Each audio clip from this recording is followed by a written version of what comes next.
Shalom shalom mwebwe mukurikirana ibiganiro vy'imbonesha kure Victory Rock TV turasubiye kandi kubaha ikaze mu kiganiro gwarukaguruka Ikiganiro kidasanzwe cama kiba imisi yose ya kane amasaha ni 18h. ni ikiganiro dutumirira ugwaruka guhaguruka mu bisata bitandukanye vy'ubuzima tukaganira ingene ugwaruka rukwiye guhaguruka.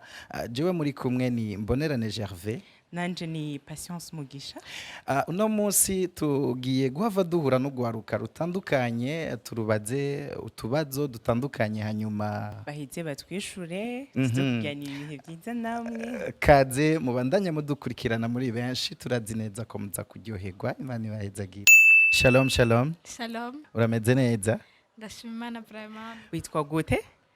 Amazina yanje nitwa Iradukunda Keti Blaine, Usengera hehe? nkaba nsengera mu rusengero ry'Urutare Église du Rocher. Shalom. Twebwe ni Victory Rock TV tuko turatembera tuganiriza abajene nka mwebwe turabona uri umujene ahagaze neza umujene aberewe umujene atesa ushobora kutwemerera tukaganira gatoya nta kibazo ushobora kutubwira ingene witwa mazina yanje ntwa Nkurunziza Kenny Dalek Ni sawa? Ego, Witwa gute? nitwa Nkurunziza nawe. dushobore kuganira sinzi ko mutwemerera nta kibazo. mushobora kutubwira akazina kanyu Amazina yanje nitwa Matabura Gildas. meze neza Ego meze neza. Nitwa Akimana Ariane. mbega wewe nk'umwana w'Imana papa yitwa gute Nk'umwana w'Imana yitwa Yesu. None ikiti nanje ndakwaje? Iwanyu ni hehe? Iwacu aho mba? Iwacu ni mw'ijuru. Hey. Kenny Dalek wewe nk'umwana w'Imana papa wawe yitwa nde papa wanje yitwa Nkurunziza Cyprien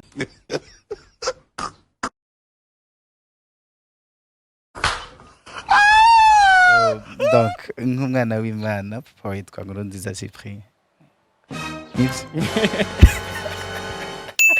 mbega Kenny Dalek we nk'umwana w'Imana papa wawe Nkurunziza Cyprien mbega iwanyu ni hehe iwacu nababwiye ko ari mu Kanyosha Naomi nashaka kukubaza wewe nk'umwana w'Imana ushobora kutubwira papa wawe ninde Wanje. Yesu. Naomi nk'umwana w'Imana papa wiwe ni Yesu ushobora kutubwira mbega iwanyu ni hehe Iwacu ni mw'ijuru. Matabura nk'umwana w'Imana papa wa ninde? Nk'umwana w'Imana papa wanje mba numva ari umuntu nyene nkorera vyose donc ni Imana n'umuvyeyi gusa. Ama iwanyu ni hehe ga Gildas? Ni Bujumbura sanzwe mba mu Ngagara quartier neuf ruguru naho mvuka Ingozi ku Gasaka. Ashise nabibonye vraiment. Okay, Matabura Gildas avuka ku Gasaka papa wiwe ni Imana ariko kandi nk'umwana w'Imana iwabo ni Ingozi.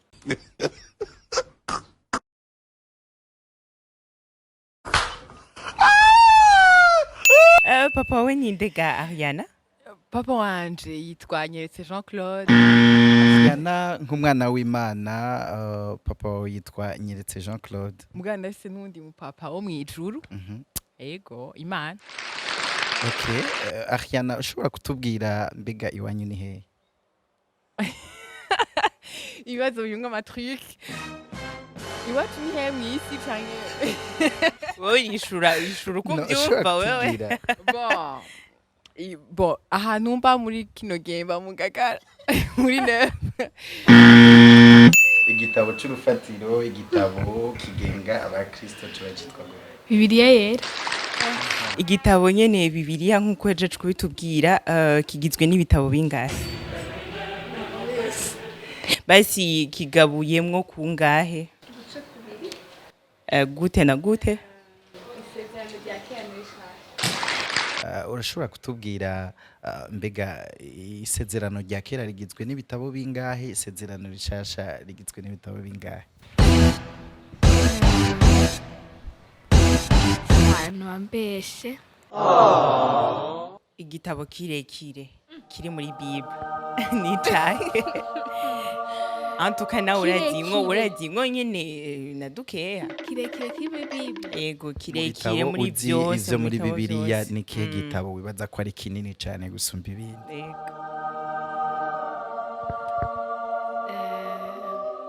Yobu, Ni Yobu, Musiguzi, Zaburi, Imigani. Ego. Nzi ko ari imigani. Antuka nimba hariho igitabo kirekire hariho na kigufi. Kigufi naho urashobora gucagura muri Amos, Luka canke icete ca gatatu ca Yohana. Nzi ko ari Amos. Igitabo de référence c'abakijijwe c'abakristian yoba ari icahe? De référence ushatse kuvuga igitabo c'urufatiro canke ngenderwako c'abakristo. Ego. Okay. Okay, hariyo Bible. Bible. Ni Bible. Ego. Turumva ko uzi neza ko igitabo abakristo bafise nk'urufatiro ari Bibiliya, mbega ushobora kutubwira ibitabo bigize Bibiliya ni bingahe? Kabasi ndaguha amayandisi.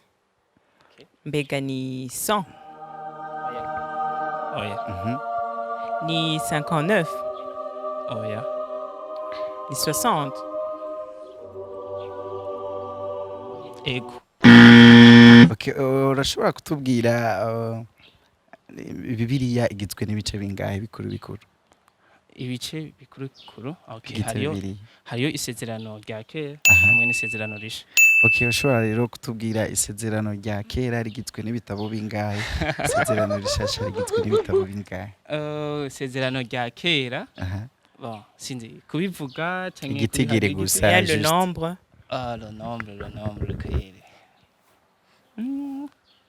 Sinzi ahweke ingano bitora ngenda ndavuga byarivyo. Nombre je sais pas. Naomi, wotubwira igitabo de référence c'umukristian? Bibiliya. Mbega ushobora kutubwira ibitabo bigize Bibiliya vyose hamwe uko bingana? 66. Mbega Bibiliya igizwe n'ibice bingahe bikuru bikuru? Bibiri. Ibihe nibi. Isezerano rya kera na rishasha. Wotubwira ibitabo bigize isezerano rya kera ni bingahe, bigize isezerano rishasha ni bingahe? Kweri navyo. Naomi, wotubwira igitabo kinini kirekire kiri muri Bible. Zaburi. Hama nimba hariho kirekire no kuvuga ko hariho na kigufi. Kigufi ni icahe?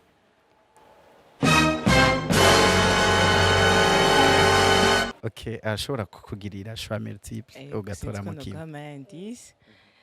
Hagati ya Amos ya 3 Jean canke Job. 3 Jean.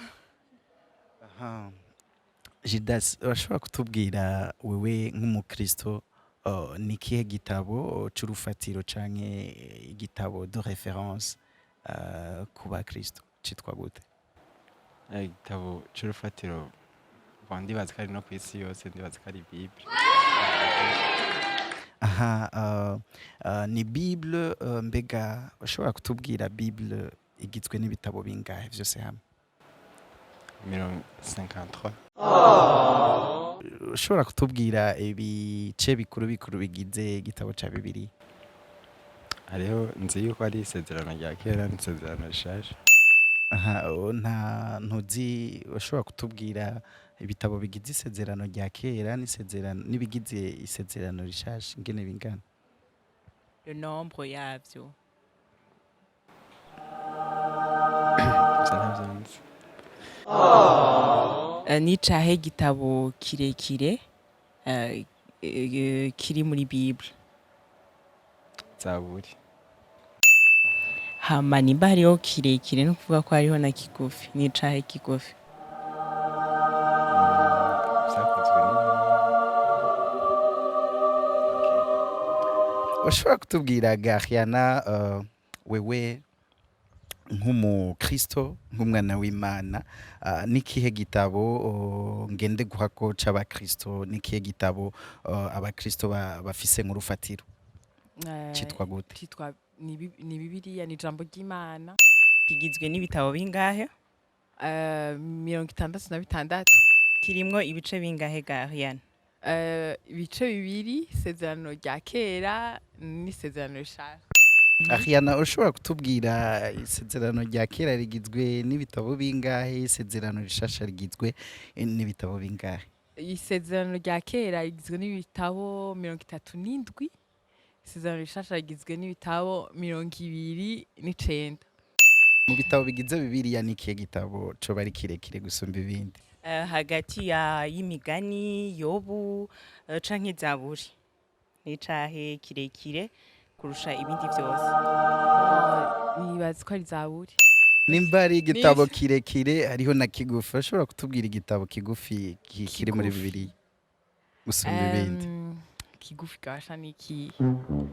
Gihari igitabo gifise ishapitro imwe. N'icahe none ga Ariane? Yakobo. Yakobo gifise chapitre imwe yonyene. Imwe. Ego. Urashobora kumuha ivyo ashobora gucaguramo? Okay, hagati ya Amos, hagati ya Yobu, hagati ya 3 Jean, canke 1 Jean, canke 2 Jean, ego. Ivyo vyose bifise oya, Yobu ifise ishapitro vyinshi. Tubwire gusa ico ubona co bari kigufi muri bigenda ndagusa. Ninde umuntu Imana yashoboye guha amabwirizwa 10 kugira ngo abantu cobore kuyagenderako?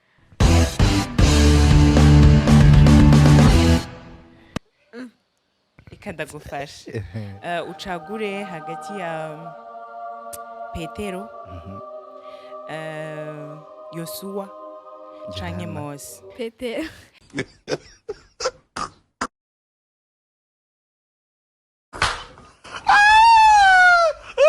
Okay, yamuhereye hehe? Imana yamuhereye ayo madi commandement hehe? Ku musozi wahe? Muri quartier yahe?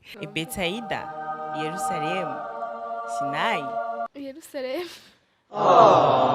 Ninde muntu yahawe amabwirizwa les 10 commandements? Ni Mose bien sûr. Yari hehe igihe Imana yamuha ayo madi commandement kugira ngo dushobore kuyagenderako? Bon, yari ahantu ku musozi hejuru.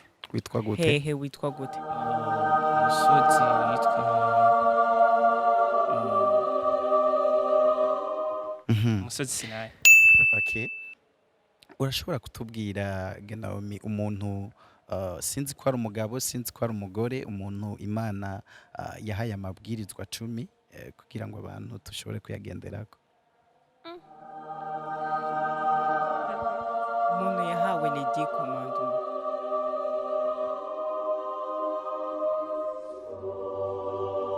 Nibaza ko ari Mose. Mose niwe Imana yahaye les 10 commandements. Ushobora kutubwira quartier yashoboye kuyamuheramo? Bon. Umusozi. Quartier cyangwa umusozi. Ikibanza yashoboye guhererwamwo ayo mabwirizwa. Sinai. Urashobora kutubwira umuntu nibaza sinzi ko ari umugabo, sinzi ko ari umugore, umuntu Imana yashoboye guha amabwirizwa 10 kugira ngo abantu bose tuyagendereko? Mose. Yitwa Mose, yamuhereye muri quartier iyi canke umusozi uwahe? Ikibanza yari icahe? Ico gihe ndibuka yuko yaragiye nabisomye yaragiye gusenga gusa sinibuka izina ry'umusozi ntabwo nzi yuko. Ushobora kutubwira Gariana umuntu Imana yahaye amabwirizwa 10 kugira ngo abantu bayagendereko? Ni Mose. Yamuhereye muri quartier iyi canke umusozi umusozi wahe? Yamuhereye ku musozi Sinai. Urashobora kutubwira mbega umupresident yashoboye gutwara igihugu cy'u Burundi imbere yuko Rwagasore aba umurongozi w'igihugu cy'u Burundi? Ni Charles Nditse ngirango canke ni Mwezi Gisabo canke ni Domitien Ndayizeye imbere ya ya Rwagasore Rwagasore. imbere ya Rwagasore. ushobora kutubwira umuperezida yarongoye igihugu cy'u Burundi imbere ya Rwagasore? perezida yarongoye igihugu cy'u Burundi imbere ya Rwagasore. Eh, imbere perezida w'u Burundi ego ya bon avuga gute avant Rwagasore bon conze cyo perezida wa mbere ni Michel Micombero. Michel Micombero niwe yari perezida wa mbere depuis donc la création de la République du Burundi.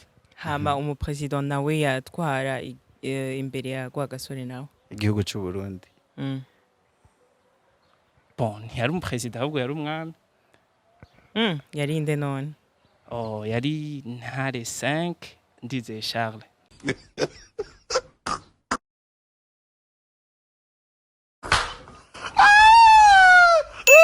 Wotubwira umupresident w'u Burundi yashoboye gutwara imbere ya Rwagasore? sinibaza ko yari ahari. Hariho umwami ushobora kutubwira uwo mwami ingene yitwa? ntawe nzi. None Gildas, wotubwira umupresident yatwaye imbere umupresident wo mu gihugu cy'u Burundi yatwaye imbere ya Rwagasore? watwaye Burundi imbere ya Rwagasore, umuperezida yatwaye Burundi imbere ya Rwagasore, utubwire izina ryiwe. nta muperezida yatwaye imbere ya Rwagasore kuko repubulike ntiyari bwaze.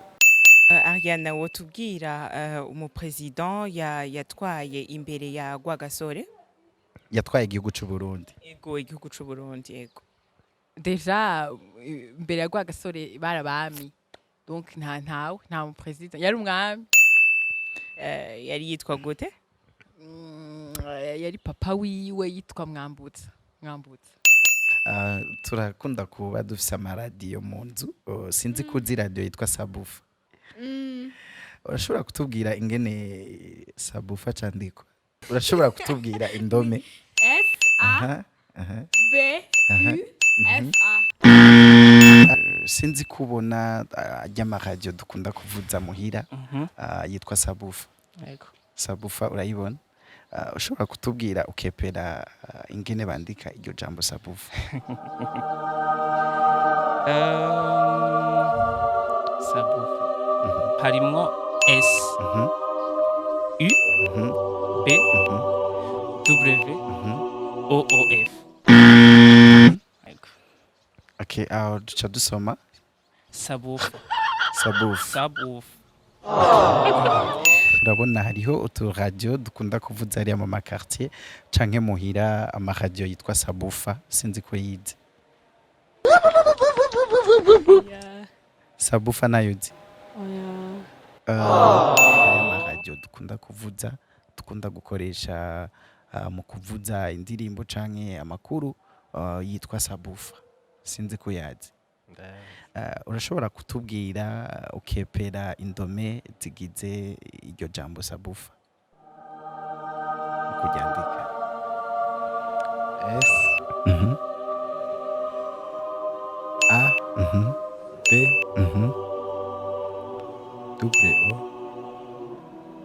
W O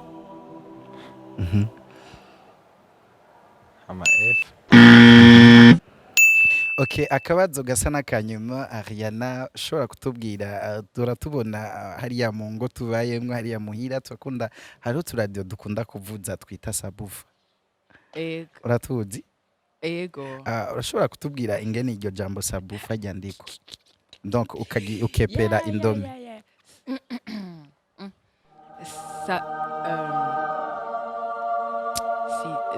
Sabufa.